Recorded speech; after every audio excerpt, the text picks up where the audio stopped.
이년아 쇼하지 마. 꾀병 부리기는. 신우이 결혼식 날 하필 새벽에 급성 맹장이 터져 개복 수술을 받고 누워 있는데 시어머니는 병원까지 쳐들어와 소리치며 제 수술 부위를 때리기 시작했습니다.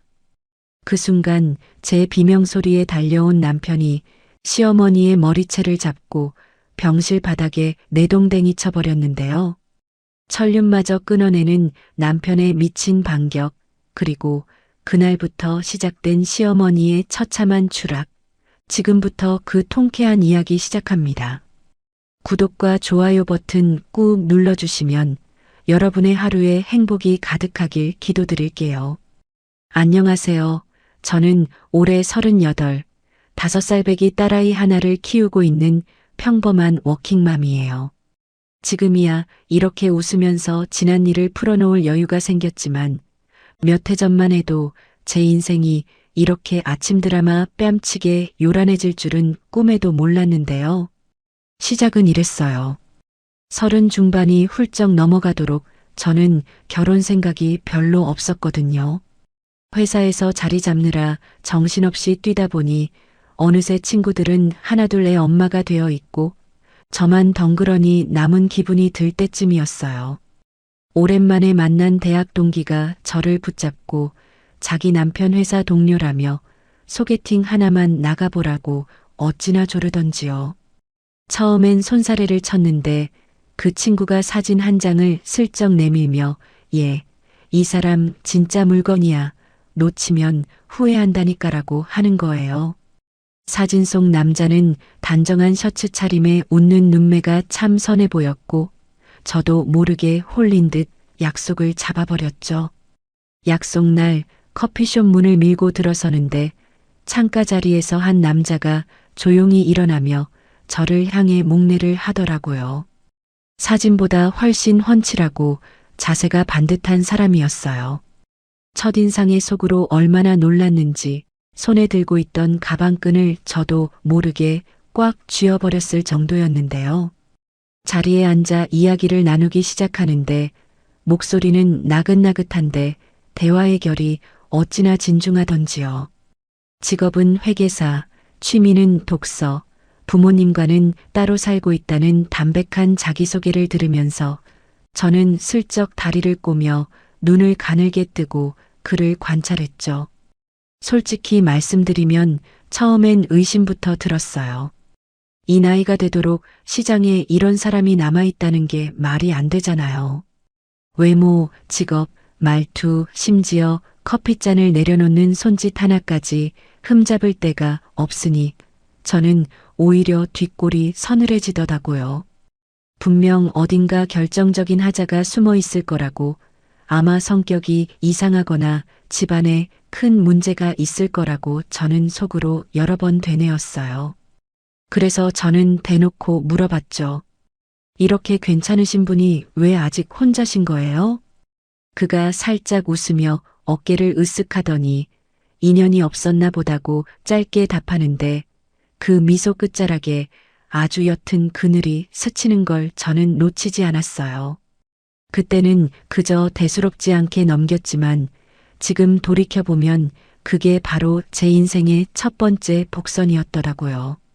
그날 이후로 우리 만남은 신기할 만큼 자연스럽게 이어졌어요. 그는 약속에 단 한 번도 늦은 적이 없었고 제가 야근한다고 하면 회사 앞으로 조용히 김밥과 따뜻한 유자차를 사들고 나와 기다리는 사람이었죠. 화가 나면 목소리부터 높이던 예전 남자들과 달리 그는 감정이 격해질수록 오히려 말수가 줄어드는 사람이었어요. 저는 그런 그의 결이 참 마음에 들었어요. 데이트를 하고 돌아와 침대에 누우면 천장을 보며 혼자 실실 웃기도 했으니 이만하면 저도 어지간히 빠졌던 거죠. 그렇게 사귄 지 딱 1년이 되던 무렵이었어요. 몸이 자꾸 무겁고 아침마다 속이 울렁거려서 대수롭지 않게 약국에 들렀는데 약사가 저를 위아래로 훑어보더니 임신 테스트기 먼저 해보라며 은근한 눈짓을 보내는 거예요. 반신반의하며 집에 돌아와 화장실에서 확인한 두 줄. 저는 변기에 앉은 채로 한참을 멍하니 그 테스트기를 들여다봤어요. 기쁘다는 감정과 덜컥 겁이 나는 감정이 동시에 밀려와 심장이 이상하게 쿵쿵거리더라고요. 그날 저녁 조심스럽게 소식을 전했더니 그는 자리에서 벌떡 일어나 저를 번쩍 끌어안았어요. 눈시울이 붉어진 채로 제 배에 조심스레 손을 얹고 세상에 이렇게 고마운 일이 어디 있냐며 목이 메어 말을 잇지 못하는데 그 모습을 보면서 제 안에 남아있던 마지막 불안한 조각까지 사르르 녹아버리는 것 같았죠. 그는 그 자리에서 결혼을 원래 계획보다 반년이나 앞당기자고 제안했고 예식장 예약부터 신혼집 대출 상담까지 모조리 혼자서 척척 해내며 저를 끔찍이도 위해줬어요. 그런데요, 결혼을 딱 2달 앞둔 어느 밤이었어요. 하필 하늘에 구멍이 뚫린 듯 장맛비가 쏟아지던 날이었죠. 야근을 마치고 씻고 나와 소파에 널브러져 있는데 초인종이 요란하게 울리는 거예요. 인터폰 화면 속엔 우산도 없이 홀딱 젖은 그가 벽에 기대 서 있었어요. 술이라곤 회식 자리에서 맥주 반 잔도 겨우 넘기던 사람이 그날은 온몸에서 진한 소주 냄새를 풍기며 비틀거리고 있었죠. 저는 놀란 마음에 얼른 문을 열고 그를 안으로 들여 수건으로 젖은 머리부터 닦아주었어요. 거실 바닥에 무너지듯 주저앉은 그가 제 손을 덥석 잡더니 손등에 이마를 대고 어깨를 들썩이기 시작했어요. 다 큰 남자가 아이처럼 흐느끼는 걸 눈앞에서 보는 게 처음이라 저는 어쩔 줄 몰라 그저 그의 등만 쓸어주었죠. 한참 뒤 그가 겨우 고개를 들더니 목이 잠긴 소리로 이런 말을 꺼내는 거예요. 자기야, 나 사실 자기한테 숨긴 게 있어. 뭔데? 천천히 말해봐. 2년 전에 나 결혼 한 달 앞두고 파혼당했어. 그 말을 듣는 순간 제 심장이 쿵하고 바닥으로 떨어지는 기분이었어요. 그런데 이상하게도 놀랐다기보다는 결국 이거였구나 싶은 서늘한 안도감 같은 게 먼저 밀려오더라고요.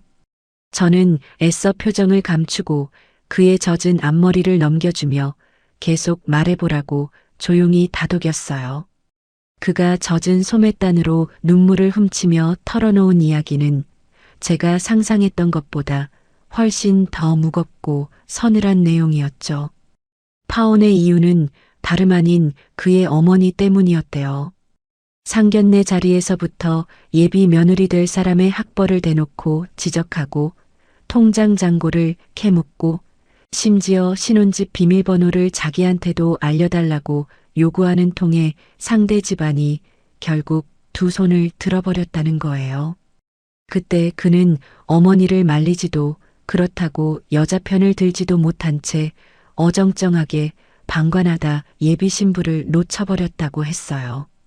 그 이야기를 듣는 내내 저는 등골이 서늘해져서 어깨가 절로 움츠러들더라고요. 그가 제 두 손을 꼭 감싸쥐고 저를 똑바로 바라보며 말했어요.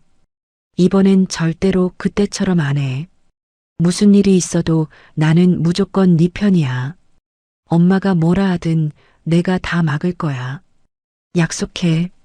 그 절박한 눈빛을 보고 있자니 저는 이 사람을 믿어보자는 마음과 동시에 두 눈으로 직접 그 집안을 확인해 봐야겠다는 오기가 슬며시 고개를 드는 거예요. 뱃속의 아이를 위해서라도 앞으로 평생을 함께할 이 사람을 위해서라도 저는 도망치듯 물러설 생각이 없었거든요. 그날 밤 저는 그의 젖은 어깨에 담요를 덮어주고 부엌으로 나와 뜨거운 차를 우리며 혼자 마음을 다잡았죠. 며칠 뒤 저는 그에게 이렇게 통보했어요.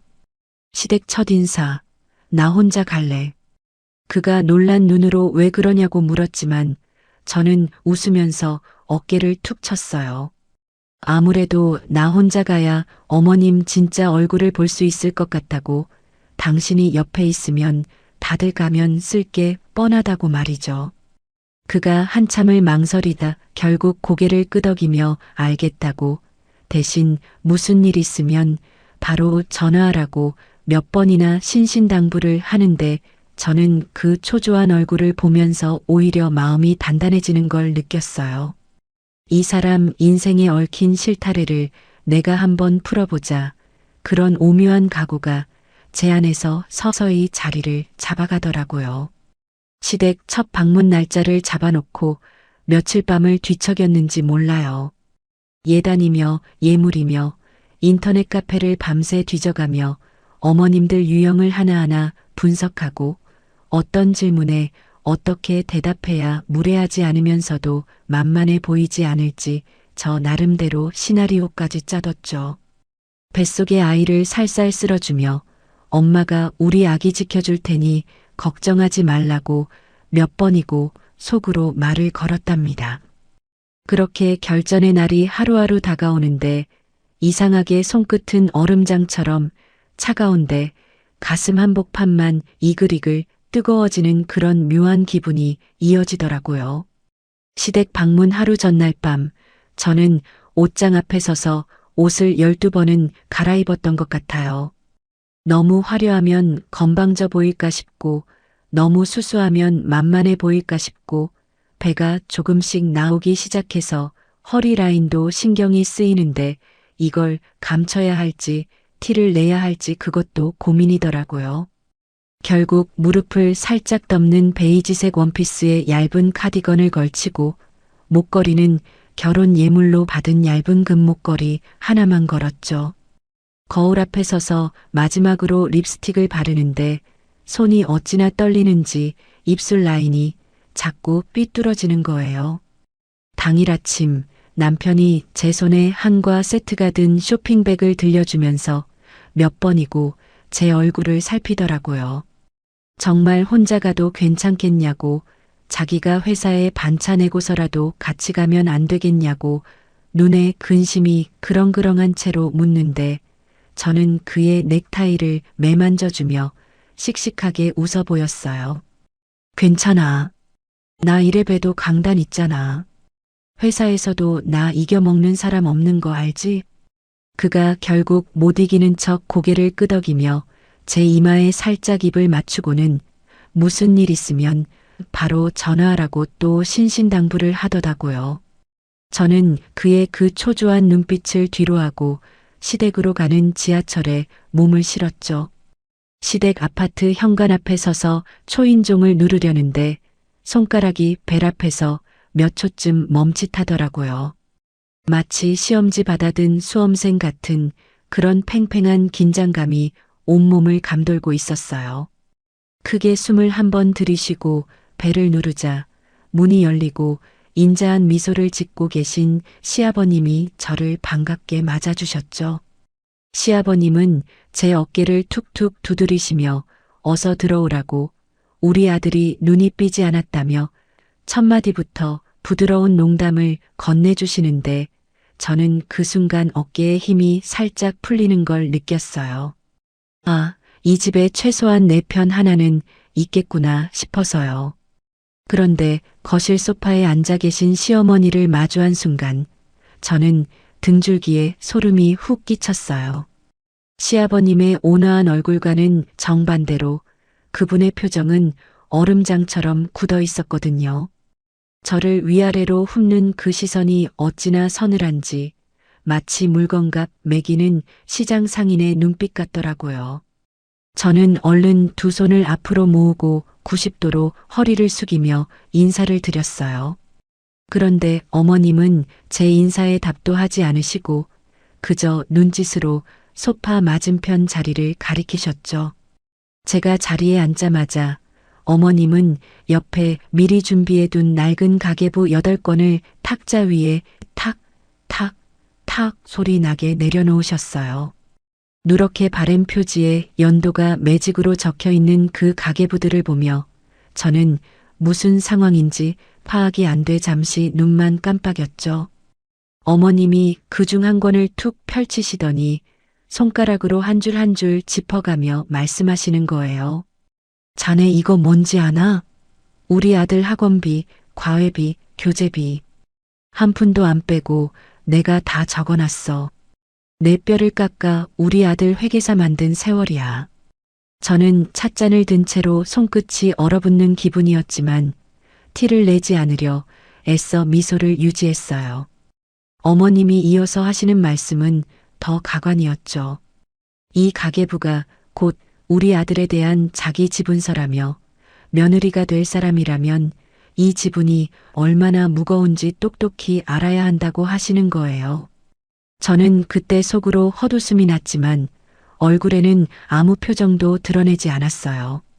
여기서 감정을 흘리면 지는 거라는 걸 저는 본능적으로 알고 있었거든요. 그 다음이 진짜였어요. 어머님이 제 명함을 한번 봤다면서 요즘 경기가 어렵다는데 연봉이 얼마나 되냐고 대놓고 물으시더라고요. 제가 조심스럽게 액수를 말씀드리자 어머님은 코웃음을 흘리며 우리 아들 반이반도 안 된다는 소리를 태연히 뱉으시는 거예요. 그러시더니 결정타를 날리셨죠. 결혼하면 경제권은 무조건 아들한테 넘겨. 그리고 매달 나한테 70만 원씩 이체해. 그게 우리 집 룰이야. 그 말을 들은 순간 제 손안의 찻잔이 살짝 흔들렸어요. 저는 잠시 시선을 아래로 내려 찬물에 파문이 잦아드는 걸 지켜봤죠.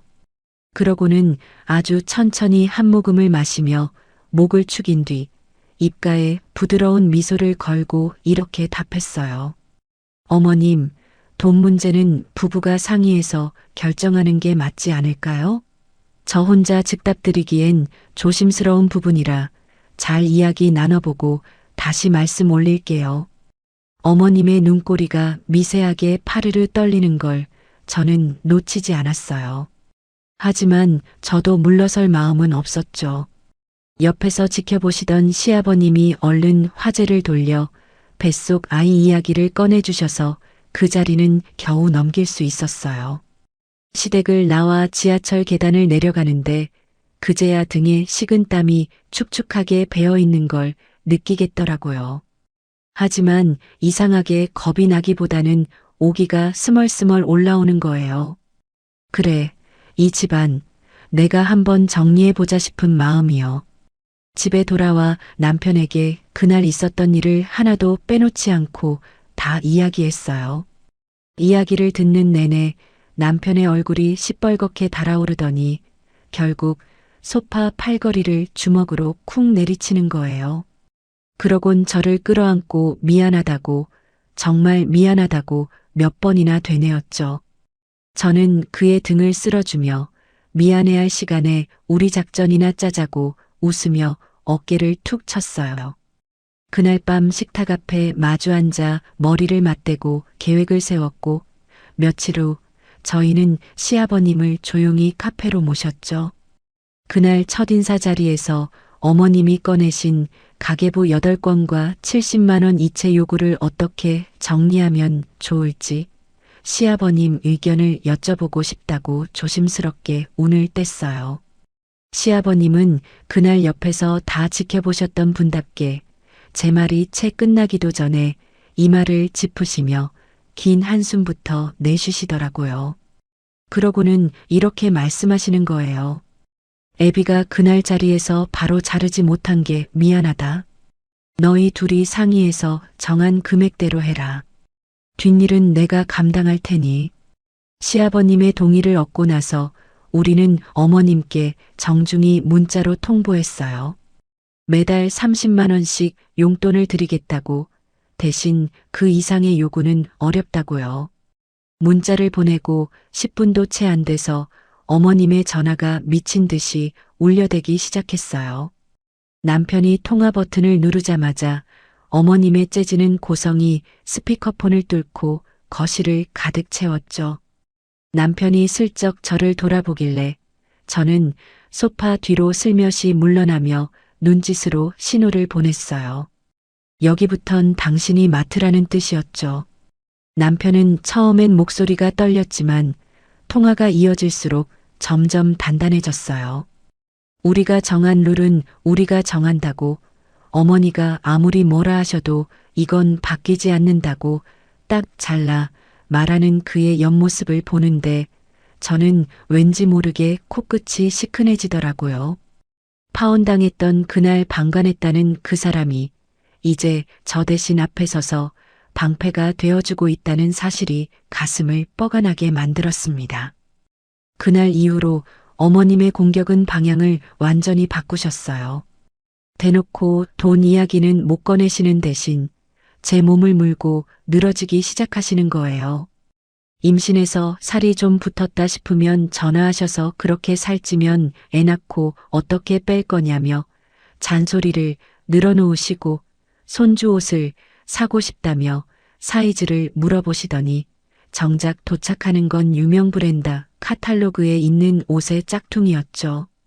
제가 감사 인사를 드리면 그것도 못 알아보냐며 트집을 잡으시는 시기였어요. 아침에 눈을 뜨면 부재중 전화가 5통씩 찍혀 있는 게 일상이 되어 가더라고요. 솔직히 그때는요. 임산부 몸으로 그 소리를 다 받아내는 게 참 버거웠어요. 하지만 저는 감정을 낭비할 시간이 없다고 생각했거든요. 어머님의 그 억지스러운 비아냥이 제 안으로 들어오지 못하도록 저는 아예 마음의 문을 밖으로 걸어 잠갔죠. 전화를 받으면 그냥 밝은 목소리로 네, 어머니하고 대답만 하고 무슨 말이 이어지든 아, 그러셨어요. 네, 알겠습니다 하며 영혼 없이 흘려보냈어요. 남편은 처음엔 그런 저를 걱정스럽게 바라봤지만 나중엔 저를 존경 어린 눈빛으로 바라보게 됐죠. 그러던 어느 날이었어요. 시아버님이 저 혼자 있는 시간을 물으시더니 조용히 저희 집에 들르셨어요. 손에 작은 종이봉투 하나를 들고 오셨는데 소파에 앉아 물 한 잔을 드시더니 그 봉투를 슬며시 제 무릎 위에 얹으시는 거예요. 열어보니 안에는 통장 하나가 들어 있었죠. 제가 놀란 눈으로 시아버님을 쳐다보자 그분이 제 손등을 토닥이시며 이렇게 말씀하셨어요. 내가 우리 집사람 대신 이렇게라도 사죄하마. 애비가 미안하다. 이건 순전히 네 결혼 자금이니 남편한테도 말할 필요 없다. 통장을 열어보니 앞자리에 숫자가 9자, 그러니까 1억이 찍혀 있었어요. 저는 손이 덜덜 떨려서 통장을 잡은 채로 한참을 아무 말도 못했죠. 시아버님이 조용히 자리에서 일어나 신발을 신으시는데 그 뒷모습이 어찌나 쓸쓸해 보이던지 저는 현관 앞에서 시아버님의 팔을 붙잡고 결국 눈물을 쏟아냈어요. 시아버님도 잠시 눈시울을 붉히시더니 제 어깨를 2번 두드려 주시고는 조용히 문을 닫고 가셨죠. 그 통장을 서랍 깊숙이 넣어두고 소파에 주저앉는데 이상하게 마음이 벅차오르면서도 한편으론 알 수 없는 불안이 스멀스멀 올라오는 거예요. 이 집안의 균형이 이렇게 아슬아슬한데 언제까지 이 평화가 유지될 수 있을까 싶어서요. 그 불길한 예감은 얼마 지나지 않아 정말 엉뚱한 방향에서 현실이 되어 저희 앞에 나타나고야 말았답니다. 그렇게 아슬아슬한 균형이 이어지는 사이 저는 무사히 딸아이를 품에 안았어요. 갓 태어난 아기의 발가락을 세어보고 밤새 수유하느라 눈밑이 시커멓게 내려앉는 그 정신없는 시간을 보내면서도 저는 시댁 쪽으론 최대한 마음을 안 쓰려고 애를 썼죠. 다행히 어머님도 손주가 태어나자 잠시 잠잠해지시는 듯 했어요. 물론 그게 진짜 잠잠해진 게 아니라 다음 폭풍을 위한 짧은 소강 상태였다는 걸 저는 그땐 몰랐지만요. 문제의 시작은 시아버님이셨어요. 은퇴하시고 집에만 계시던 시아버님이 당뇨 수치가 높아지고 지방간이 왔다는 진단을 받으신 게 그해 봄이었죠. 의사 선생님이 하루 1시간씩 무조건 걸으셔야 한다고 처방을 내리시자 시아버님은 그참에 아예 동네 산악회에 가입해버리셨어요. 우리 부부는 그 소식을 듣고 얼마나 반가웠는지 몰라요. 평생을 어머님의 잔소리에 갇혀 사시던 시아버님이 드디어 바깥바람을 쐬시게 된 거니까요. 몇 달 만에 시아버님을 뵈러 갔을 때 저는 정말 두 눈이 휘둥그레졌어요. 배가 홀쭉하게 들어가시고 얼굴에는 붉은빛이 돌고 걸음걸이까지 어찌나 가뿐하시던지 마치 10년은 젊어지신 것 같더라고요.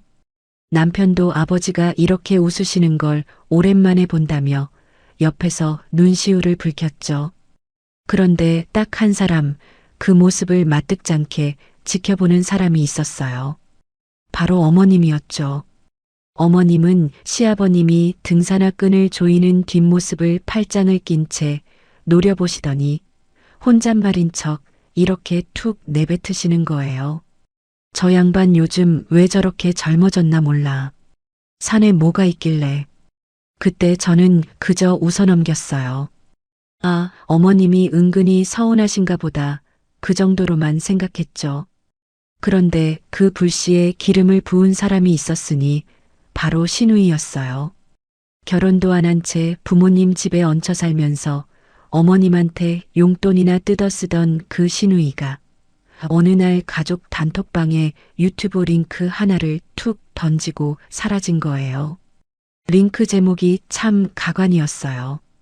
산악회 불륜 레전드 썰, 이런 자극적인 제목의 영상이었죠. 시누이는 이모티콘까지 붙여가며 엄마 아빠 이런 거 조심해야 되라고 낄낄대며 농담처럼 올렸는데 저는 그 링크가 뜬 순간 알 수 없는 불길함에 등골이 서늘해졌어요. 아니나 다를까 그날 저녁부터 어머님이 완전히 다른 사람이 되셨어요. 시아버님이 등산복을 꺼내 입으시기만 하면 어머님이 팔짱을 끼고 현관 앞을 막아서시는 거예요. 오늘은 왜 그렇게 새 옷을 입냐? 그 옷은 누구한테 잘 보이려고 산 거냐? 산에 여자가 몇 명이나 오냐?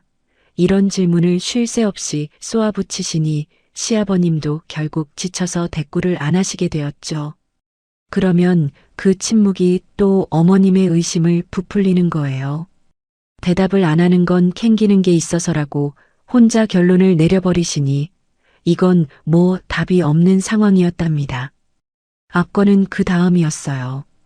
어느 주말 시아버님이 산 정상에서 지나가는 등산객에게 부탁해 찍은 독사진 한 장을 가족 단톡방에 자랑스레 올리셨거든요. 그 사진 밑에 어머님이 남긴 댓글이 저는 아직도 잊히지가 않아요. 이 사진 찍어준 년 누구야? 당장 이름 대. 저는 그 문자를 보고 스마트폰을 든 채로 소파에서 미끄러질 뻔했어요. 정말이지 이건 시트콤에서나 나올 법한 장면이었죠. 남편이 옆에서 그 화면을 같이 들여다보다가 관자놀이를 짚으며 긴 한숨을 내쉬는데 그 옆모습이 어찌나 참담해 보이던지요. 그날부터 어머님은 발작적으로 전화기를 붙잡고 사시게 됐어요. 심지어 회사에서 결산 시즌이라 눈코 뜰 새 없이 바쁜 남편에게까지 하루에 10통, 20통씩 전화를 걸어 이런 말을 되풀이하시는 거예요. 너희 아빠 지금 어디 있는지 위치 추적 좀 해봐. 회계사면 그런 거 다 할 수 있잖니. 네 엄마 위해서 이 정도도 못 해주니? 남편이 몇 번을 좋게 말씀드려도 소용이 없었어요. 회사 화장실에 숨어 통화를 하다가 결국 감정이 폭발한 남편이 어느 날 저녁 소파에 앉아있던 저와 아이가 놀랄 정도로 큰 소리를 내지르더라고요. 엄마, 그렇게 아빠가 의심스러우면 엄마가 직접 산에 따라가. 이제 나한테 그런 전화하지 마. 나 회사 잘리게 생겼다고. 그러곤 손이 부들부들 떨리는 채로 어머님 번호를 차단해버리는 거예요. 저는 옆에서 아이를 안은 채 그 모습을 지켜보며 아무 말도 못하고 그저 그의 등을 조용히 쓸어주었어요. 이 사람이 지금 얼마나 무너지고 있는지 그 축 처진 어깨만 봐도 다 알겠더라고요. 그런데 인간이란 게 그렇게 무섭더라고요.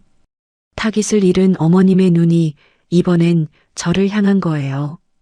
육아휴직 중이라 종일 아기랑 씨름하고 있던 저한테 어머님이 전화를 걸어와 이렇게 지시를 내리시는 거 있죠.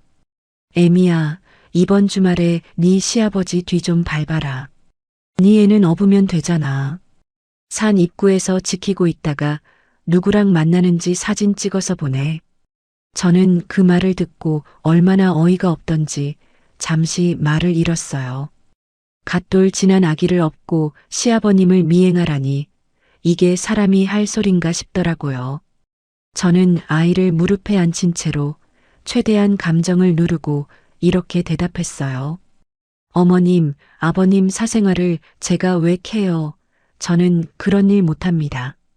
전화기 너머로 어머님의 째지는 고성이 이어졌지만 저는 조용히 통화 종료 버튼을 눌렀어요. 그러고는 창가로 다가가 잠든 아이의 등을 토닥이며 한참을 서 있었죠. 창밖으로 뉘엿뉘엿지는 노을을 보고 있는데 이 집안의 관기가 이젠 정말 통제 불능이라는 걸 온몸으로 실감하겠더라고요. 예전엔 그저 극성스러운 시어머니 정도였다면 이젠 병이었어요. 아무도 손댈 수 없는 병. 그 관기가 절정에 이른 건 얼마 뒤 있었던 가족 모임 날이었어요. 시아버님 생신이라 어쩔 수 없이 시댁에 모인 자리였는데 그날은 시누이까지 와 있었죠. 저는 부엌에서 어머님을 도와 전을 부치고 있었고 남편은 시아버님과 거실에서 뉴스를 보고 계셨어요. 그때 5살배기 우리 딸아이가 거실 소파 쪽에서 시누이랑 놀고 있었는데 시누이가 아이에게 뭐라고 소곤소곤 속삭이는 게 보이는 거예요. 저는 프라이팬 위에 뒤집개를 든 채로 슬쩍 몸을 기울여 귀를 기울였죠. 그 순간 제 귀에 꽂힌 시누이의 목소리를 저는 지금도 잊을 수가 없어요. 우리 조카, 이모가 10,000원 줄게. 저기 할아버지 주머니에서 폰 좀 몰래 꺼내 와봐. 응? 저는 손에 든 뒤집개를 꽉 쥔 채로 잠시 숨을 멈췄어요. 심장이 뛰는 소리가 귓가에 쿵쿵 울리는데 뒤통수가 뜨거워지면서 시야가 하얗게 좁아지는 기분이었죠. 어린애를, 그것도 자기 조카를 미끼로 삼아 아빠 폰을 훔쳐오라니. 이건 진짜 선을 넘어도 한참 넘은 짓이었어요. 저보다 먼저 반응한 건 남편이었어요. 뉴스 소리에 묻힌 그 속삭임을 어떻게 들었는지 남편이 소파에서 벌떡 일어나 성큼성큼 다가오더니 시누이 앞에 우뚝 섰죠. 아이를 얼른 뒤로 감싸며 남편이 낮게 으르렁대듯 말했어요. 너 지금 뭐라고 했어? 다시 한번 말해봐. 시누이가 눈을 이리저리 굴리며 오빠 장난이야 장난하며 어색하게 웃는 순간 남편이 그동안 참았던 걸 다 쏟아내듯 밥상 다리를 걷어찰 기세로 언성을 높이더라고요.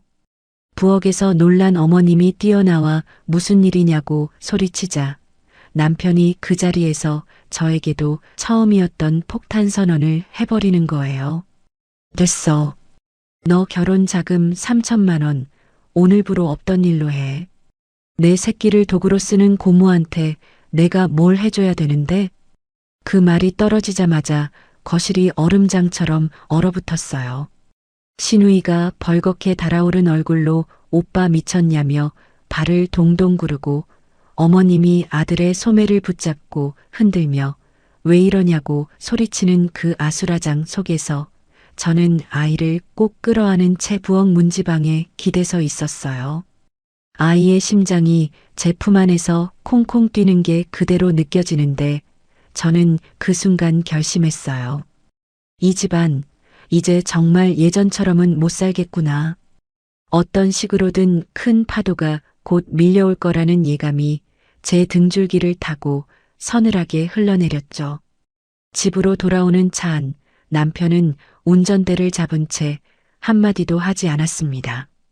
저는 잠든 아이의 손을 꼭 잡고 창밖만 바라봤죠. 신호에 걸려 차가 잠시 멈춘 그 순간 남편이 핸들 위에 이마를 대고 짧게 흐느끼는 소리를 저는 못 들은 척 해줬어요. 이 사람 마음에 지금 얼마나 큰 파도가 치고 있는지 굳이 묻지 않아도 알겠더라고요. 가족 모임에서 그 난리를 치고 돌아온 뒤로 저희 집엔 며칠간 무거운 정적이 흘렀어요. 남편은 회사에 다녀와서도 좀처럼 말이 없었고 저는 그런 그를 다그치지 않고 그저 따뜻한 국을 끓여 밥상 앞에 앉히는 걸로 마음을 대신했죠. 아이가 잠든 밤이면 남편이 베란다에 나가 오래도록 하늘을 올려다보곤 했는데 저는 그 뒷모습을 지켜보며 조용히 커피를 내리곤 했어요. 이 사람 마음속에서 지금 얼마나 많은 감정이 뒤엉키고 있을지 저는 감히 물어볼 엄두가 나지 않았거든요. 그렇게 며칠이 지난 어느 화요일 오전이었어요. 아이 어린이집 가방을 챙기고 있는데 어머님한테서 전화가 걸려왔어요. 저는 잠시 스마트폰을 노려보다가 심호흡을 한번 하고 통화 버튼을 눌렀죠. 그런데 수화기 너머로 들려오는 어머님의 목소리가 평소와는 완전히 달랐어요. 다 죽어가는 목소리로 흐느끼면서 이렇게 말씀하시는 거예요. 애미야, 나 좀 살려도. 화장실 가다가 발목을 접질렸는데 꼼짝을 못하겠다. 네 시아버지는 또 산에 가버리고 나 혼자 이 집에 갇혀 있어. 저는 그 순간 마음이 덜컥 내려앉았어요. 아무리 저한테 못되게 구셨어도 연세 있는 어른이 다치셨다는데 모른 척할 수는 없잖아요. 저는 얼른 아이를 어린이집에 맡기고 차 키를 챙겨 시댁으로 달렸어요. 신호에 걸릴 때마다 발을 동동거리면서 병원 응급실 위치를 미리 검색해두고 얼음찜질팩은 냉장고에 있었나 그런 것까지 머릿속으로 챙기고 있었죠. 지금 생각하면 참 순진했어요. 시댁 아파트 초인종을 누르자마자 문이 벌컥 열리는데 그 안에 서 있는 어머님의 모습을 본 순간 저는 그 자리에서 얼어붙어 버렸어요. 발목에 깁스는커녕 붕대 한 조각 감지하는 어머님이 짙은 화장에 스카프까지 목에 두르시고 손에는 손가방을 든 채로 절 기다리고 계신 거예요. 저는 몇 초쯤 그 얼굴을 멍하니 바라보다가 뭐라 말을 꺼내기도 전에 어머님이 저를 밀치듯 지나쳐 엘리베이터로 성큼성큼 걸어가시더라고요. 뭘 그렇게 서 있어? 빨리 차 대기해. 방금 네 시아버지 택시 타고 나갔어. 그 택시 뒤 좀 밟자. 그제야 저는 온 상황을 이해했어요. 발목이 삐었다는 것도 저를 부른 것도 다 저를 미행의 발로 쓰기 위한 거짓말이었던 거죠. 저는 주차장으로 향하는 어머님의 뒷모습을 노려보며 손에 든 차 키를 꽉 쥐었어요. 손톱이 손바닥을 파고들 만큼 세게요. 여기서 화를 내면 어머님은 오히려 며느리가 어른한테 대들었다며 판을 뒤집으실 거고 반대로 얌전히 따라 나서면 저는 이 광기의 조수석에 앉는 사람이 되는 거잖아요. 저는 어떻게 해야 이 상황을 깨끗하게 끝낼지 엘리베이터가 내려가는 짧은 시간 동안 머리를 굴렸답니다. 지하 주차장에 도착해 제 차 앞에 서자 어머님이 당연하다는 듯 조수석 문을 열고 올라타시더라고요. 저도 운전석에 앉아 시동을 걸었어요. 그런데 저는 기어를 넣는 대신 조용히 문잠금 버튼을 눌렀어요. 찰칵하고 사방의 문이 잠기는 소리가 차 안에 나지막하게 울려 퍼지는데 어머님이 안전벨트를 매다 말고 저를 힐끗 쳐다보시더라고요. 저는 앞을 바라본 채 최대한 감정을 꾹꾹 눌러 담고 이렇게 말했어요. 어머님 내리세요. 저 오늘 아무 데도 안 갑니다. 어머님의 얼굴이 순식간에 벌겋게 달아오르는 게 룸미러 없이도 옆으로 다 보이더라고요. 그러곤 네가 감히 하며 소리치기 시작하시는데 저는 그 목소리를 뚫고 제 할 말을 다 뱉어냈어요. 목소리는 낮았지만 한 글자 한 글자에 얼음이 박혀 있었죠.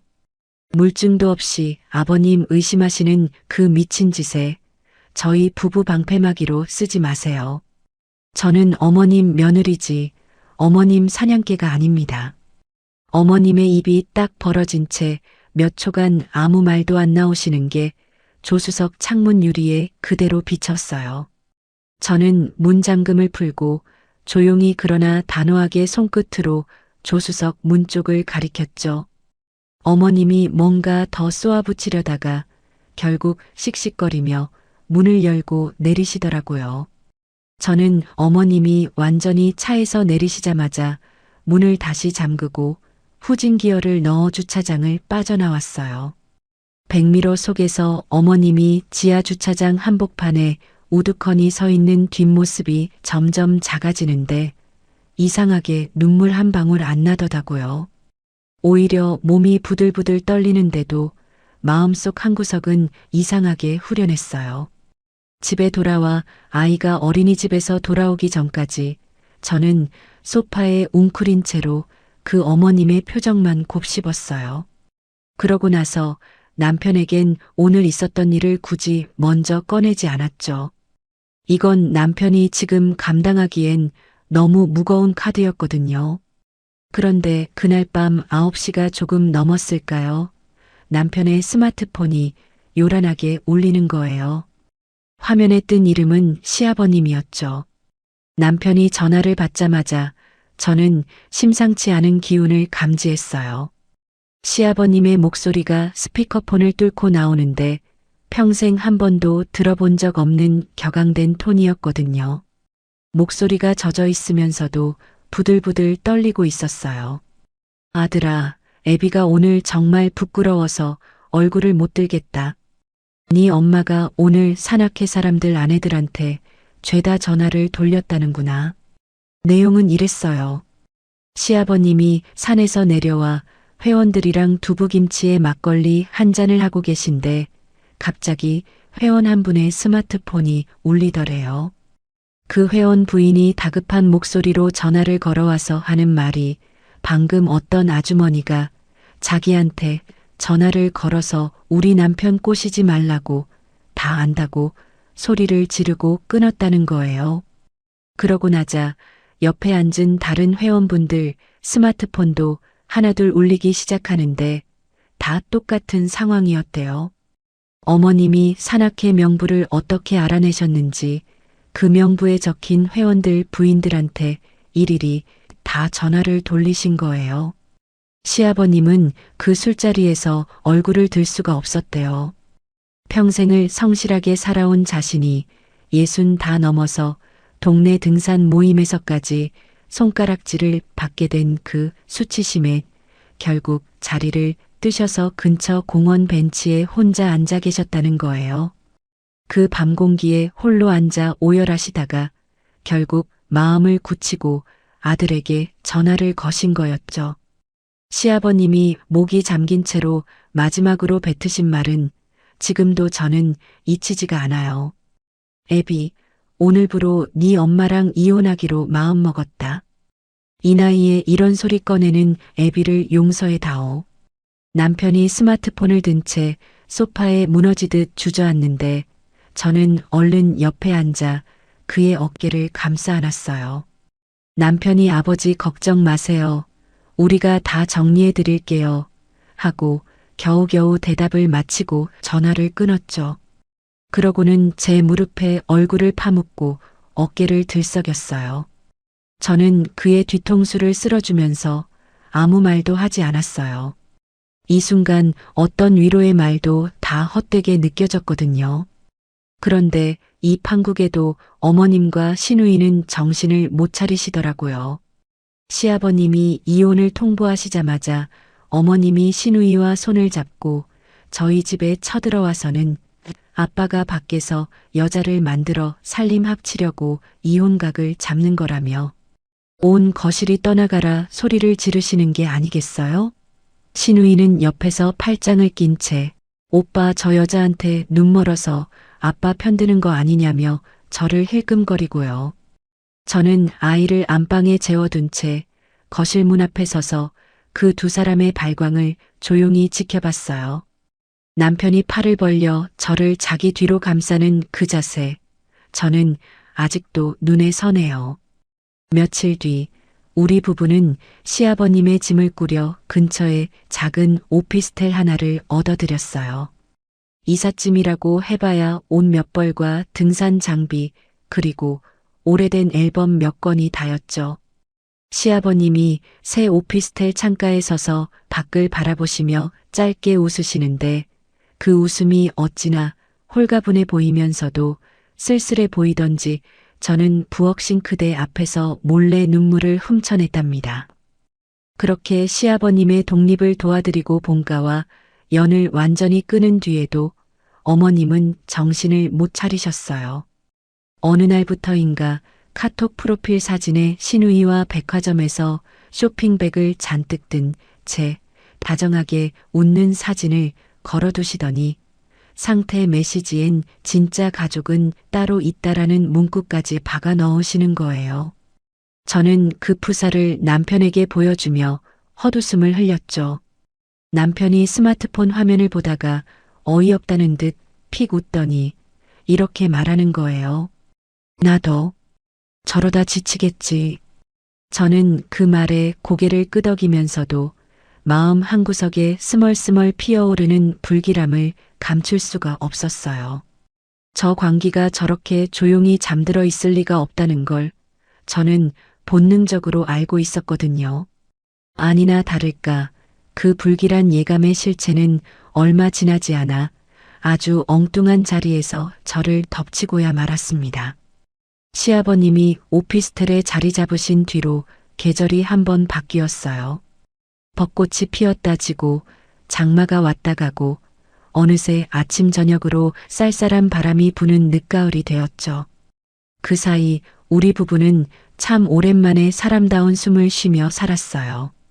남편은 다시 회사 일에 집중할 수 있었고 저도 육아휴직을 끝내고 조심스럽게 복직 준비를 시작했으니까요.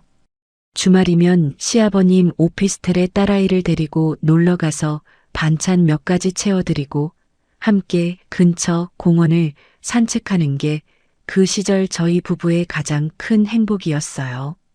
시아버님이 손녀 손을 잡고 낙엽 위를 사각사각 걸으시는 그 뒷모습을 보면서 저는 이제야 이 가족이 제 자리를 찾아가는구나 싶었죠.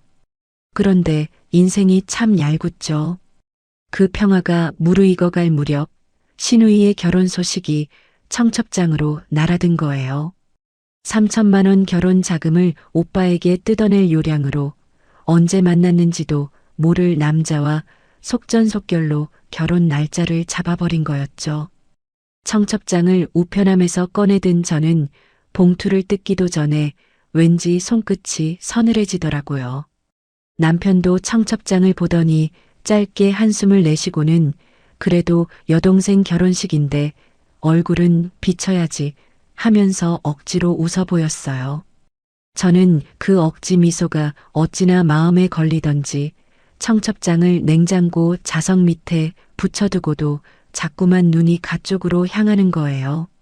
식장에서 어머님과 마주쳐야 한다는 사실이 저를 며칠 전부터 짓눌렀어요. 이혼 통보를 받은 뒤로 어머님이 어떤 얼굴로 그 자리에 나오실지, 우리 부부를 보고 무슨 난동을 부리실지 상상만 해도 명치 끝이 뻐근해지더라고요. 저는 예식 며칠 전부터 잠을 설쳤어요. 새벽마다 눈이 번쩍 떠져서 물 한 컵을 들이켜고 다시 누워도 천장만 노려보다 아침을 맞는 날이 계속됐죠. 남편은 그런 저를 살피며 자꾸만 이렇게 말했어요. 내가 옆에 딱 붙어 있을게. 어머니 근처에도 못 오게 할 거야. 그러니까 걱정하지 말고 다녀오자. 저는 애써 고개를 끄덕였지만 이상하게 가슴 한복판에 돌덩이 하나가 얹힌 것처럼 답답한 기분이 가시질 않는 거예요.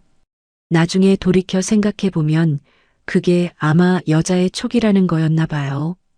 이 예식이 뭔가 순탄치 않을 거라는 예감이 제 온몸 세포마다 미리 신호를 보내고 있었던 거죠. 예식 하루 전날 밤이었어요.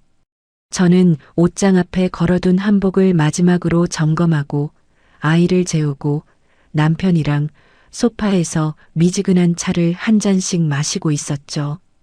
그런데 밤 11시가 조금 넘었을 무렵부터 아랫배가 살살 아프기 시작하는 거예요. 처음엔 저녁에 먹은 게 얹혔나 싶어서 소화제를 한 알 삼키고 자리에 누웠어요. 그런데 잠자리에 누운 지 30분도 안 돼서 배 오른쪽 아래가 마치 누가 안에서 꼬챙이로 후비는 듯한 통증이 시작되는 거예요. 저는 이불을 걷어차고 웅크린 채로 신음을 억눌렀어요. 옆에서 자던 남편이 놀라 벌떡 일어나 등을 쓸어주는데 이마에 벌써 식은땀이 줄줄 흐르고 있더라고요. 자기야, 왜 그래? 어디가 아파? 배가 오른쪽이 너무 아파. 숨이 안 쉬어져. 말을 뱉는 것조차 힘겨울 만큼 통증이 파도처럼 몰아치는데 저는 그 짧은 몇 분 사이에 얼굴이 하얗게 질려버렸어요. 남편이 곧바로 119에 전화를 걸었고 저는 남편 팔에 축 늘어진 채로 겨우 신발을 꿰어 신었죠. 아이는 다행히 옆집 언니한테 잠깐 맡기고 구급차 안에서 저는 남편 손을 꽉 쥔 채로 통증을 참느라 이를 악물었어요.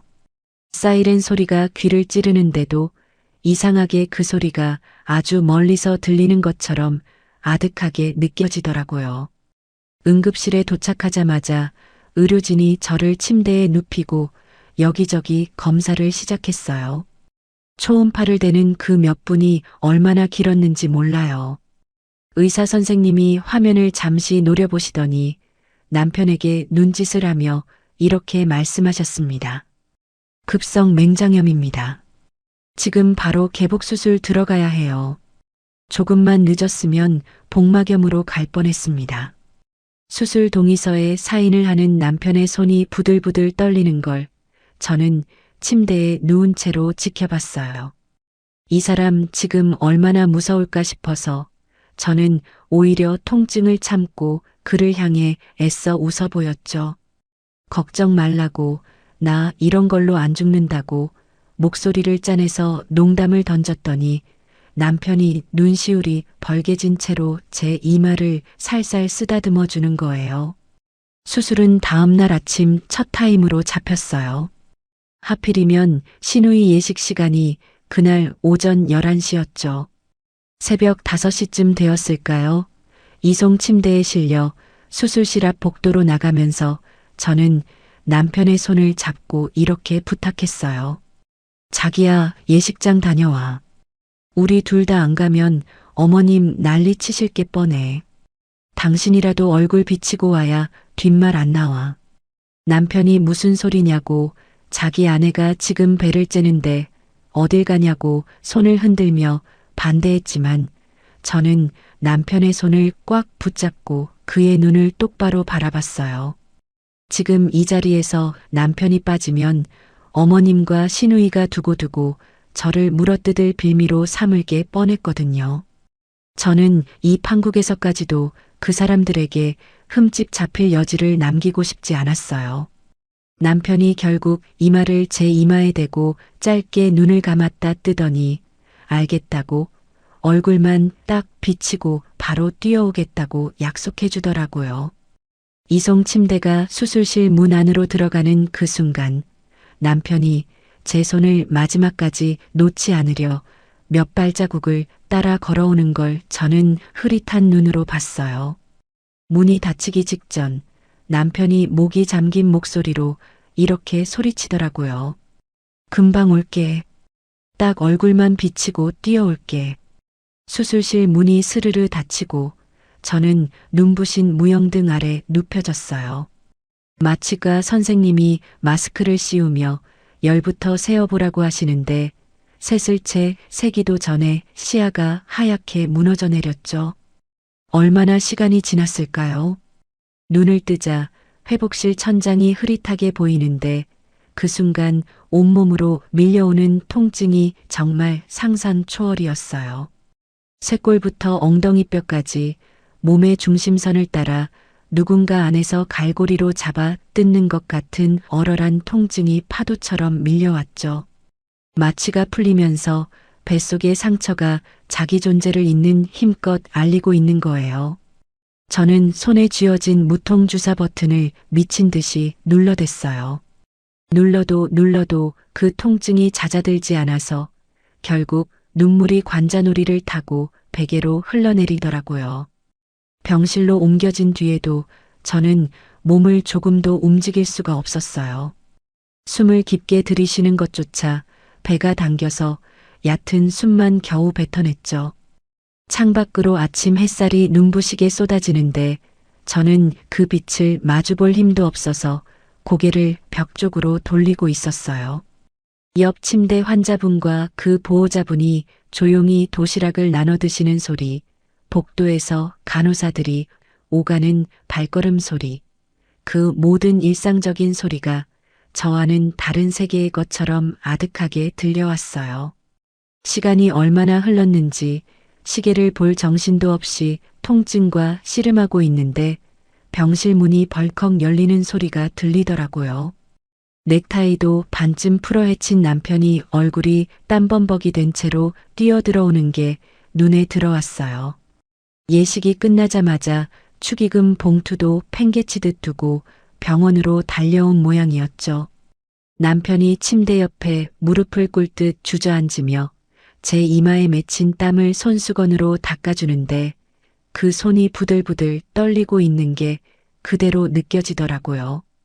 저는 겨우 미소를 지으며 왔어 하고 짧게 속삭였어요. 자기 얼마나 아파. 얼굴이 반쪽이 됐네. 이제 다 끝났어. 남편은 셔츠 겨드랑이가 땀에 흠뻑 젖어 있을 만큼 뛰어온 눈치였어요. 그러면서도 예식장에서 있었던 이야기는 한마디도 꺼내지 않았죠. 잠시 후 남편이 셔츠라도 좀 갈아입어야겠다며 병실 안 화장실로 들어갔어요. 세면대에서 물을 트는 소리가 들리고 저는 눈을 감고 그 물소리를 자장가 삼아 잠시 통증을 잊으려 했죠. 그런데 남편이 화장실로 들어간 지 5분이나 지났을까요? 병실 문이 쾅 하고 부서질 듯 열리는 그 소리에 저는 감았던 눈을 번쩍 떴어요. 고개를 문 쪽으로 힘겹게 돌리는데 그 자리에 서 있는 사람의 실루엣을 본 순간 제 심장이 바닥으로 뚝 떨어졌어요.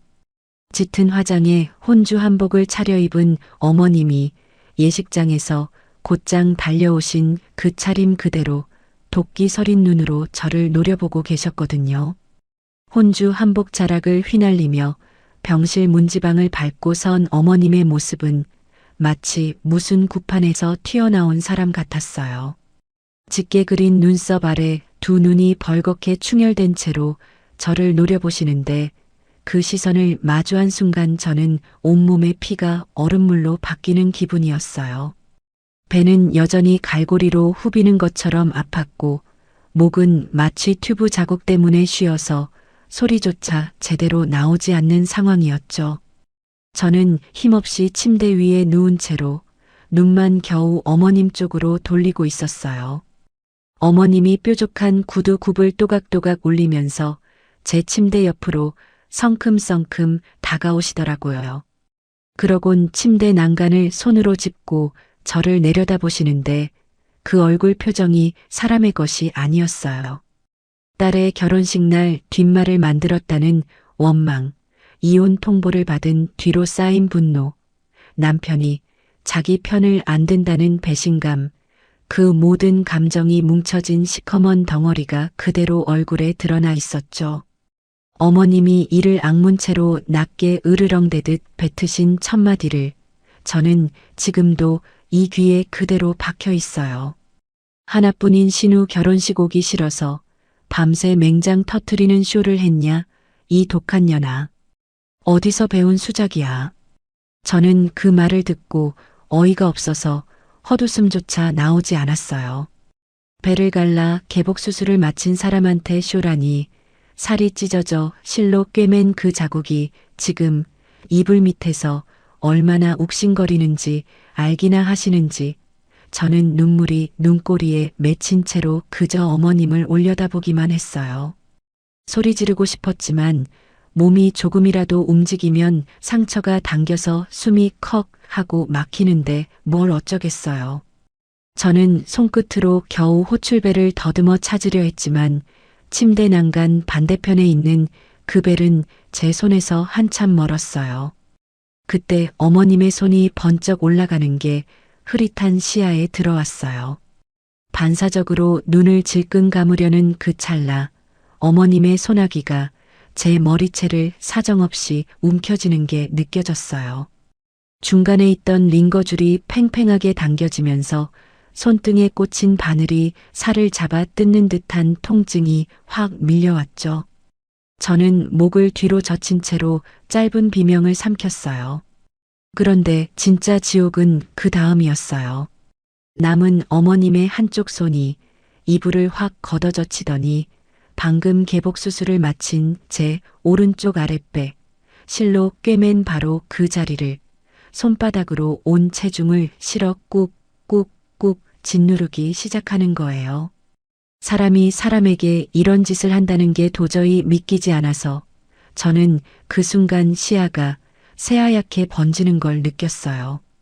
뱃속에서 뭔가가 툭 터지는 듯한 감각, 그리고 온몸의 근육이 그 통증을 밀어내려 발버둥 치는 감각이 동시에 밀려오는데 그 고통을 뭐라고 표현해야 할지 저는 아직도 마땅한 말을 못 찾겠어요. 저도 모르게, 정말 저도 모르게 병실이 떠나가라 처절한 비명이 목구멍을 찢고 터져 나왔어요. 쉬어서 소리도 안 나오던 목에서 어떻게 그런 절규가 나왔는지 지금 생각해도 그건 인간의 소리가 아니었어요. 짐승이 사냥꾼 덫에 다리를 잘리면 저런 소리를 낼까 싶은 그런 원초적인 비명이었죠. 옆 침대 환자분이 이불을 부여잡고 벌떡 일어나 앉으시는 게 흐릿한 시야 끝자락에 잡혔지만 저는 그분을 향해 도와달라는 말 한마디 뱉을 여력이 없었어요. 그 비명 소리가 벽을 뚫고 화장실 안까지 파고들었나 봐요. 세면대 물소리가 뚝 끊기더니 콰당 하고 화장실 문이 부서질 듯 열리는 소리가 들렸어요. 셔츠 단추도 다 못 잠근 채 물기가 뚝뚝 떨어지는 손으로 남편이 뛰쳐나오는데 그의 시선이 저를 향한 순간 남편의 얼굴빛이 완전히 뒤바뀌는 걸 저는 흐릿한 눈으로 목격했어요. 자기 어머니가 아내의 머리채를 쥔 채 다른 손으로 수술한 배를 짓누르고 있는 그 광경을 마주한 순간 남편의 두 눈이 그야말로 완전히 뒤집혀 버렸죠. 남편의 목구멍에서 흘러나온 소리는 사람의 목소리가 아니었어요. 짐승이 새끼를 지키려고 목젖을 찢어뱉는 그런 포효였어요. 짧고 굵은 그 울부짖음이 병실 벽을 때리는 순간 남편이 두 걸음 만에 침대 반대편으로 달려와 어머님의 팔목을 잡아챘어요. 그러곤 어머님의 손을 제 배 위에서 떼어냄과 동시에 다른 손으로 어머님의 뒤통수 머리를, 어머님이 방금까지 제 머리를 쥐고 있던 것과 똑같은 자세로 그대로 움켜쥐고 뒤로 확 꺾어버리는 거예요. 어머님이 뭐 하는 거야. 이 미친놈아 하고 소리치는 그 목소리를 남편이 밀어붙이며 이를 갈아붙이듯 뱉어낸 그 한마디를 저는 절대 잊지 못해요. 내 안에 아픈 거 당신도 똑같이 느껴봐. 남편은 어머님의 머리채를 잡은 채로 어머님을 침대에서 멀찍이 끌어내더니 병실 차가운 바닥에 그대로 내동댕이 쳐버렸어요. 혼주 한복 치마 자락이 나뒹구는 사이로 어머님의 몸이 힘없이 쓰러지는 게 보이는데 저는 이 순간이 꿈인지 생시인지 분간이 안 될 정도였어요. 어머님이 바닥에 나동그라진 채 흐트러진 머리를 뒤로 넘기며 두 손으로 바닥을 짚고 몸을 일으키더니 발악하듯 소리치시더라고요. 이 미친놈아, 애미한테 무슨 짓이야. 천벌 받을 놈아. 남편이 그 위에 우뚝 서서 어머님을 내려다보는데 그 눈빛에 이제껏 제가 봐온 그 어떤 감정보다도 서늘한 무언가가 서려 있었어요.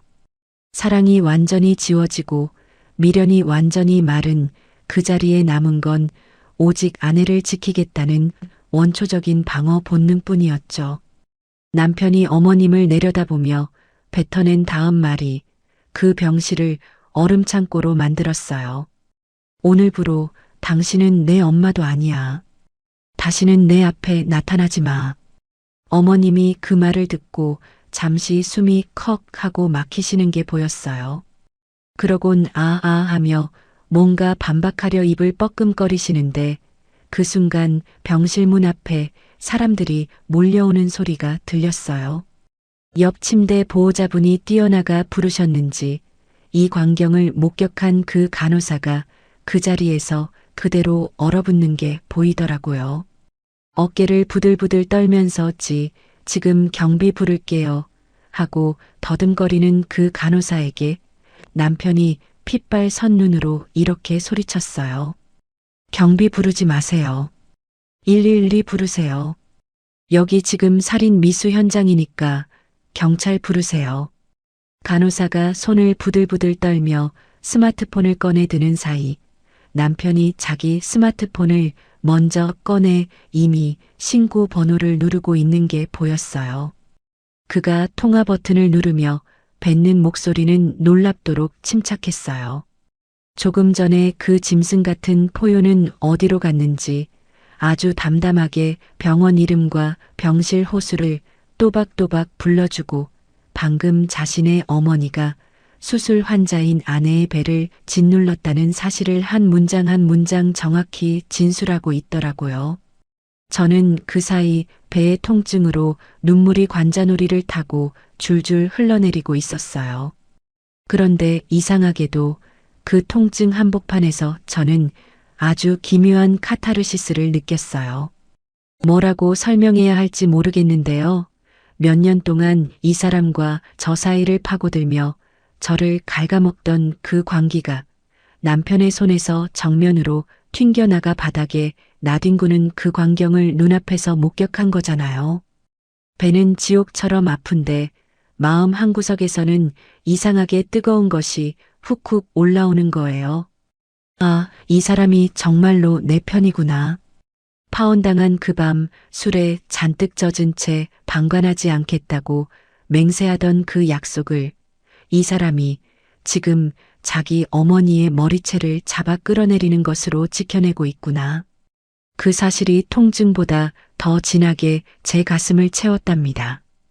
간호사가 부른 병동 당직 의사가 헐레벌떡 뛰어들어와 제 상태부터 살피기 시작했어요.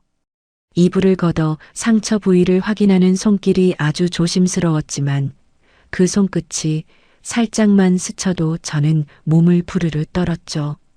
의사 선생님이 침착한 목소리로 실밥이 터지지는 않았는지 안에서 출혈이 있는지 초음파로 다시 확인해야 한다고 말씀하시는데 저는 눈을 감고 그 목소리를 들으며 겨우 숨을 골랐어요. 바닥에 주저앉은 어머님이 여전히 후레자식이라며 악을 쓰고 있었지만 그 소리는 이제 저에게 아무런 힘도 발휘하지 못했어요. 남편이 침대 옆으로 다시 다가와 제 손을 꼭 잡아주는데 그 손끝이 얼음장처럼 차가우면서도 어찌나 든든하던지 저는 그의 손을 마주 잡은 채 눈을 감고 잠깐 숨을 몰아쉬었어요. 남편이 제 이마에 이마를 살짝 대며 갈라진 목소리로 속삭이는 말이 아득하게 들려왔어요. 미안해. 내가 늦었어. 이제 다신 저 사람이 자기 근처에 못 오게 할게. 멀리서 다급한 사이렌 소리가 병원 주차장 쪽으로 들어서고 있었어요. 주차장으로 들어서던 사이렌 소리가 점점 가까워지더니 이내 병원 로비 쪽에서 무전기 소리가 짧게 새어 들어오는 게 들렸어요. 그 사이 병실 안은 참 이상한 정적에 잠겨 있었죠. 바닥에 주저앉은 어머님이 흐트러진 머리를 뒤로 넘기며 이 후레자식이 애미한테 무슨 짓이야 하고 악을 쓰고 계셨는데 이상하게 그 발악이 병실 벽에 부딪혀 튕겨 나오기만 할 뿐 아무한테도 가 닿지 않는 거예요. 소란을 듣고 문 앞에 모여든 다른 병실 환자분들과 보호자분들이 문 유리 너머로 어머님을 흘끔거리는데 그 시선들이 하나같이 싸늘하더라고요. 누구 하나 어머님을 일으켜 세우려 다가오는 사람이 없었어요. 옆 침대 아주머니가 저를 향해 조심스레 몸을 기울이시더니 어머, 이를 어째 하고 혼잣말을 흘리시며 눈시울을 붉히시는데 그 서툰 위로가 어찌나 고맙던지 저는 그분을 향해 겨우 눈짓으로만 답을 대신했어요. 배의 상처는 여전히 갈고리로 후비는 것처럼 욱신거렸고 배 위에 얹힌 의사 선생님의 초음파 프로브가 살짝만 눌러도 저는 흠칫흠칫 어깨를 움츠렸어요. 다행히 안쪽에서 심각한 출혈이나 실밥이 터진 흔적은 없다는 진단이 나왔지만 안심하기엔 아직 일렀죠. 그 무렵 병실 문이 다시 열리고 제복을 입은 경찰관 2명이 들어왔어요. 남편이 그분들을 향해 2걸음 성큼 다가가더니 감정의 흔들림 하나 없이 또박또박 진술을 시작하는 거예요. 아내가 방금 오전에 개복 수술을 마친 환자라는 것, 자신이 화장실에 들어간 5분 사이에 병실에 침입한 여성이 아내의 머리채를 쥐고 수술 부위를 손바닥으로 짓눌렀다는 것, 아내의 비명을 듣고 자신이 뛰쳐나와 제지했다는 것, 그리고 그 여성이 자신의 친어머니라는 사실까지 남편은 한 문장도 빼먹지 않고 진술했어요. 마지막 문장을 뱉을 때 남편의 턱 근육이 잠깐 파르르 떨리는 걸 저는 침대 위에서 놓치지 않고 봤죠. 경찰관 한 분이 이불을 조심스레 걷어 제 수술 부위 사진을 찍는 동안 저는 눈을 질끈 감고 그 몇 초를 견뎠어요. 사진 찍는 셔터 소리가 병실을 2번 울리고 나자 경찰관은 남편에게 진단서와 CCTV 확인이 필요하다고 조곤조곤 설명해 주었어요. 남편은 특수폭행과 살인 미수 혐의로 조사해달라며 조금의 망설임도 없이 강경한 태도를 유지했죠. 병원 CCTV에 어머님이 병실 앞 복도를 성큼성큼 걸어오는 장면과 문을 벌컥 열고 들어오시는 장면이 고스란히 녹화돼 있다는 사실이 저에겐 어찌나 다행이었는지 몰라요. 그러는 사이 다른 경찰관이 어머님께 다가가 조용히 일으켜 세우셨어요. 어머님이 뭐 하시며 팔을 뿌리치려 하시자 경찰관이 아주 담담한 목소리로 지금 상황을 설명해 드리는 게 들렸어요. 어머님의 얼굴이 그 설명을 듣는 동안 조금씩 창백해지는 게 보였죠. 이 상황이 그저 며느리와의 실랑이 정도가 아니라 형사사건이라는 걸 그제야 실감하시는 눈치였어요. 어머님이 아들 하며 남편을 향해 손을 뻗으셨지만 남편은 그 손을 향해 시선조차 주지 않았어요. 등을 완전히 돌린 채 저에게로 다가와 제 이마에 맺힌 땀을 다시 손수건으로 닦아주는 그의 옆모습을 어머님은 몇 초쯤 멍하니 바라보시더라고요. 그러곤 어머님의 손목에 수갑이 채워졌어요. 찰칵 하는 그 금소금이 병실 안에 유난히 또렷하게 울리는데 저는 침대에 누운 채로 그 광경을 한 장면도 놓치지 않고 지켜봤어요. 혼주 한복 자락이 구겨진 채로 짙게 발랐던 립스틱이 입가에 번진 채로 어머님이 2명의 경찰관 사이에 끼어 병실 복도로 끌려나가는 그 뒷모습이 제 눈에 아주 오래도록 남았어요. 미워하고 원망하던 사람의 몰락을 눈앞에서 봤는데도 이상하게 통쾌하다기보다는 그저 씁쓸함이 훅 밀려오는 거예요.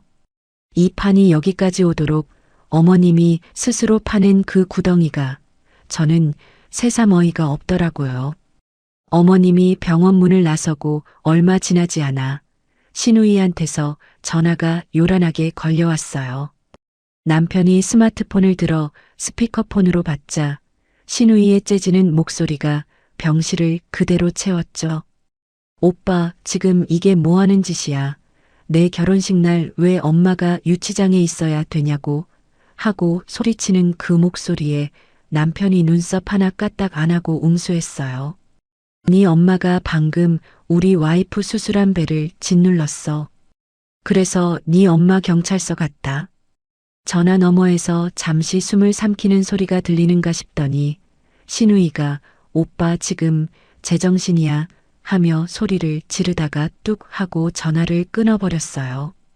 저는 남편이 스마트폰을 이불 위에 툭 던지는 걸 보며 그의 손을 슬쩍 잡아주었죠. 손끝이 여전히 얼음장처럼 차가웠어요. 몇 시간 뒤 신우이가 얼굴이 벌겋게 상기된 채로 제 병실 문을 벌컥 밀고 들어오는 거예요. 저는 그 무렵 겨우 침대 등받이를 세워 앉을 수 있을 정도로 회복 중이었죠. 신우이가 침대 옆에 우뚝 서서 어떻게 엄마를 경찰서에 보낼 수 있냐며 앞으로 우리 영영 못 보고 싶어? 하고 뻔뻔하게 협박을 시작하는데 저는 그 얼굴을 올려다보며 얕게 웃음이 새 나오더라고요. 남편이 병실 창가에서 팔짱을 낀 채 아주 서늘한 목소리로 응수했어요. 못 보는 게 아니라 안 보는 거야. 그리고 너 결혼자금으로 주려던 3천만 원도 국물도 없어. 신우이의 표정이 그 순간 정말 흥미로울 만큼 확 바뀌었어요. 아까까지 시퍼렇게 날선 표정으로 오빠를 노려보다가 돈 이야기가 나오자 누나를 이리저리 굴리기 시작하는 거예요. 그러더니 대뜸 태세를 전환해서 오빠 내가 무릎 꿇리고 사과시킬게. 내가 병실 바닥에 이마 받게 만들 테니까 제발 돈은 주라 하고 사정하는 목소리로 톤을 바꾸는 거 있죠. 저는 그 순간 이불 밑에서 배 위에 얹은 손이 미세하게 떨리는 걸 느꼈어요. 웃음이 나올 것 같은데 배가 당겨서 웃을 수도 없는 그런 기묘한 감정이었죠. 그런데 정작 어머님은 경찰서 조사실에서도 끝까지 사과를 거부하셨대요. 자기가 왜 며느리한테 무릎을 꿇어야 하냐고, 애미가 자식 잘못 가르친 게 무슨 죄냐고 오히려 삿대질을 하셨다는 이야기를 전해 들었죠. 자기 친엄마가 결혼 자금 3천만 원을 걷어차게 만들었다는 사실이 확실해지자 신우이의 낯빛이 시커멓게 죽어가더라고요. 그러곤 이 여자가 다음에 한 짓이 저는 지금도 그 얼굴이 눈에 선해요. 신우이가 제 침대 옆 바닥에 그대로 무릎을 꿇더니 두 손을 모으고 이렇게 애원하는 거예요. 새언니 정말 미안해. 그럼 3천만 원 다는 못 받아도 1,500만 원, 아니 1,000만 원이라도 좀 어떻게 안 될까요? 엄마는 내가 알아서 정리할게요. 그러니까 제발, 응? 저는 침대에 기댄 채로 그 얼굴을 오래도록 내려다봤어요. 자기 친엄마를 정리하겠다는 말을 그렇게 가볍게 뱉는 그 사람을 보면서 저는 인간이 돈 앞에서 어디까지 얄팍해질 수 있는지 그 바닥을 두 눈으로 확인해 버렸죠. 남편이 창가에서 저에게 다가와 침대 옆에 앉으며 신우이의 머리 위로 이렇게 한마디를 툭 던지더라고요. 3천만 원 때문에 엄마 팔아넘기는 년이 나중엔 나도 팔아넘기지 왜. 당장 나가라. 이 병실에서.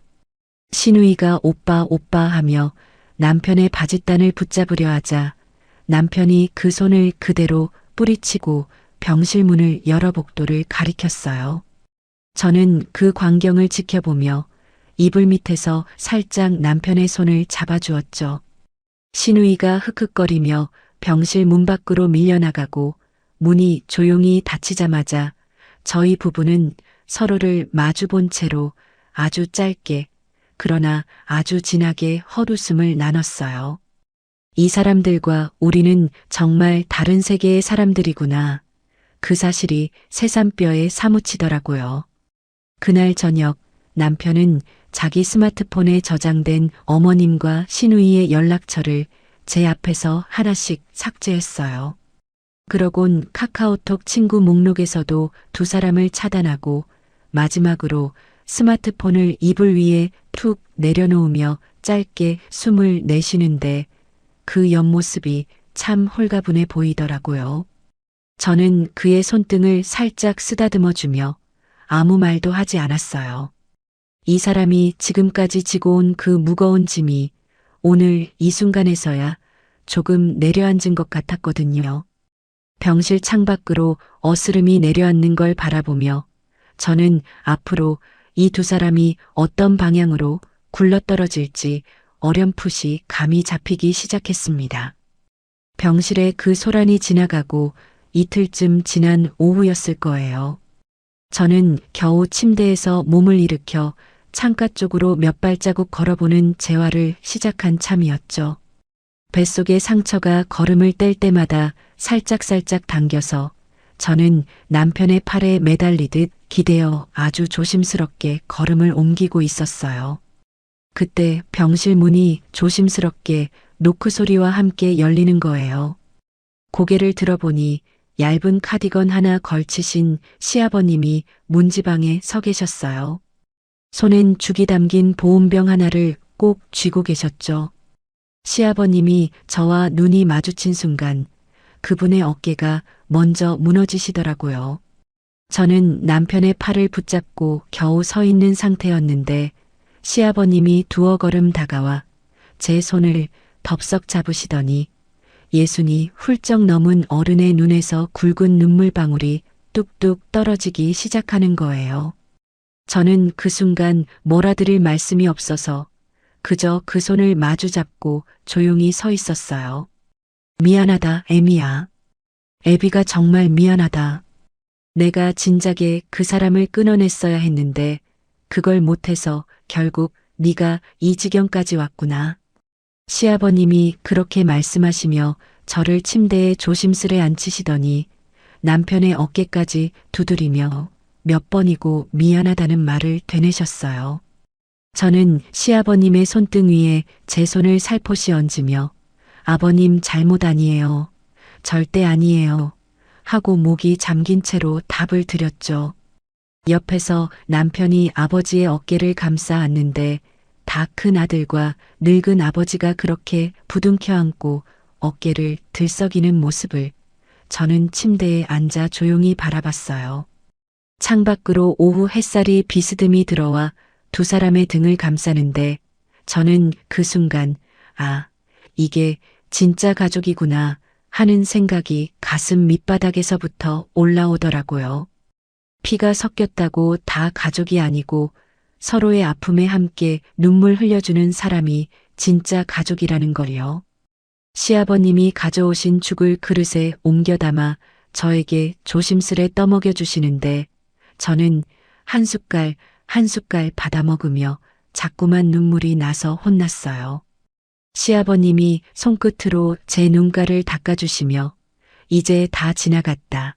다 지나갔다. 하고 나지막이 말씀해 주시는데 그 목소리에 저는 몇 년 묵은 채증이 사르르 녹아내리는 걸 느꼈어요.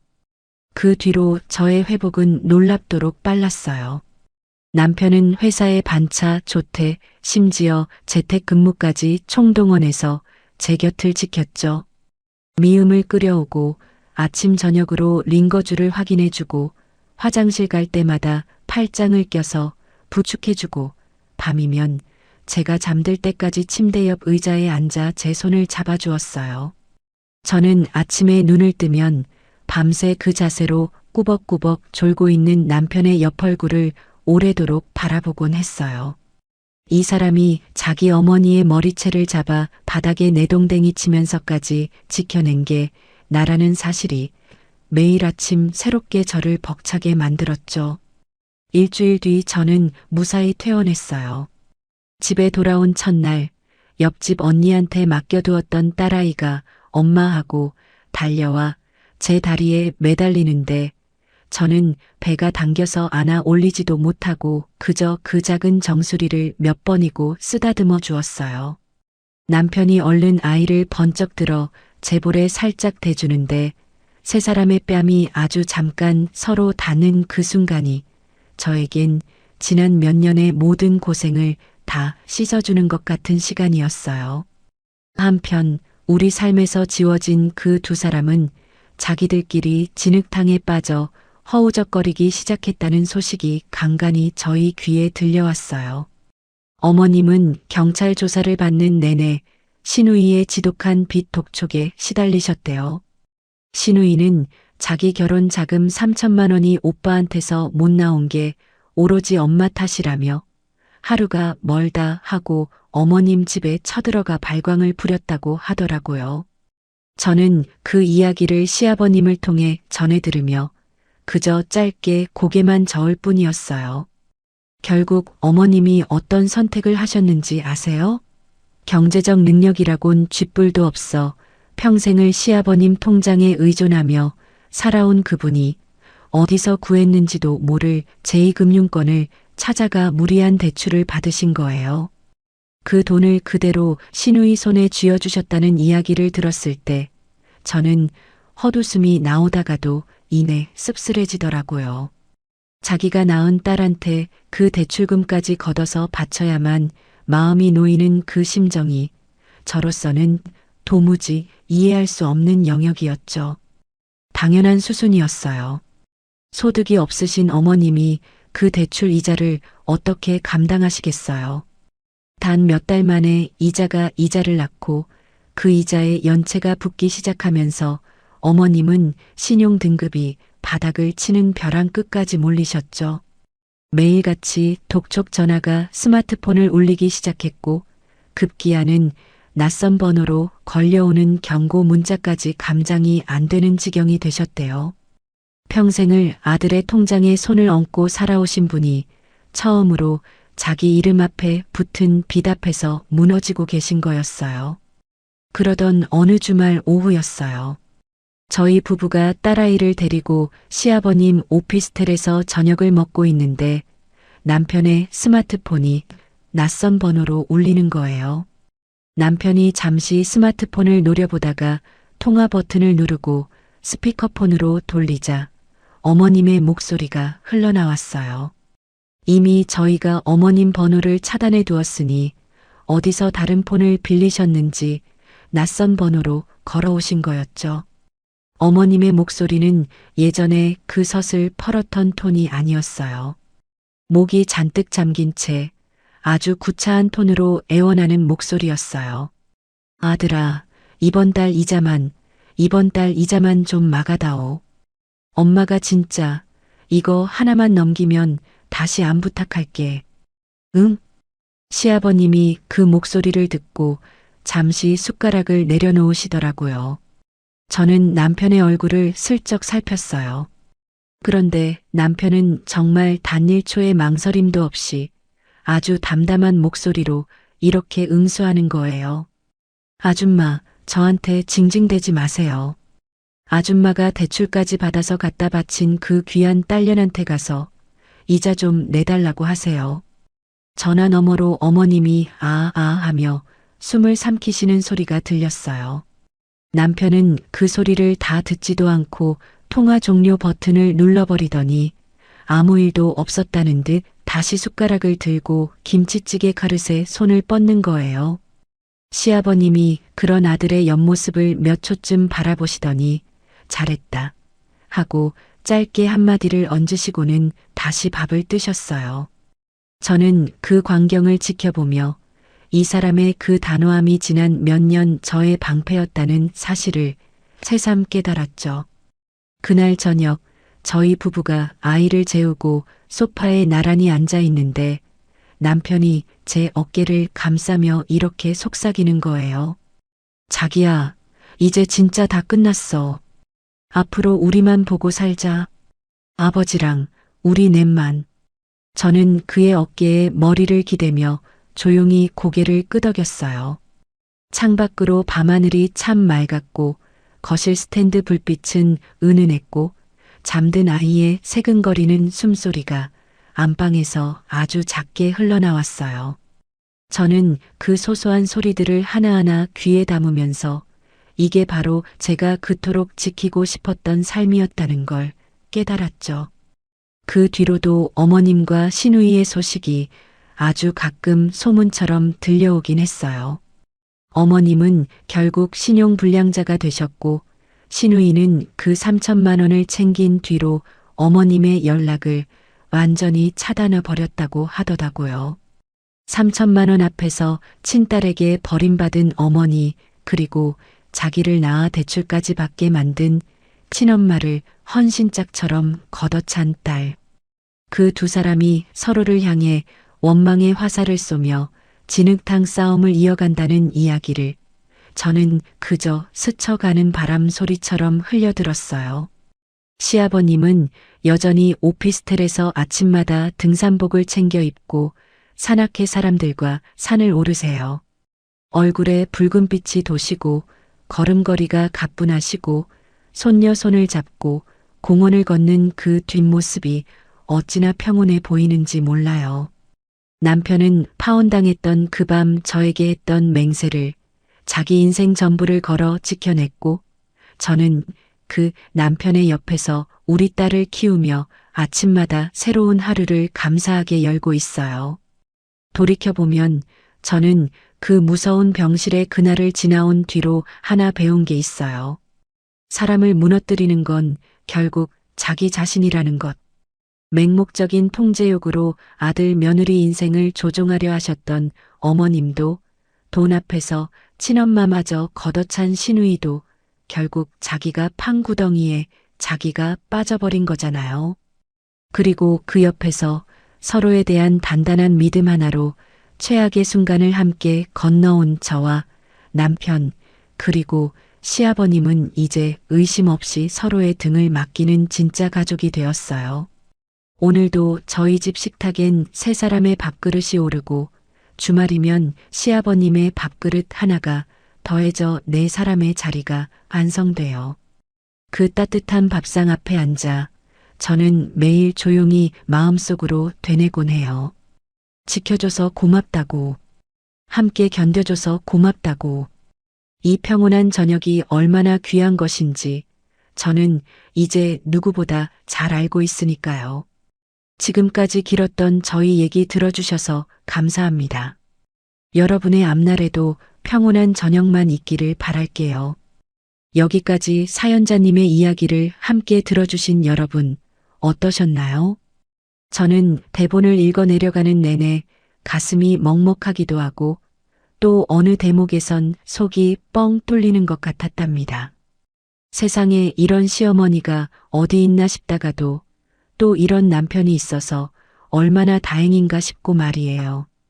배를 짓눌리는 그 끔찍한 순간에도 아내를 위해 천륜마저 끊어낸 남편의 그 결단이 저는 오래도록 마음에 남을 것 같아요.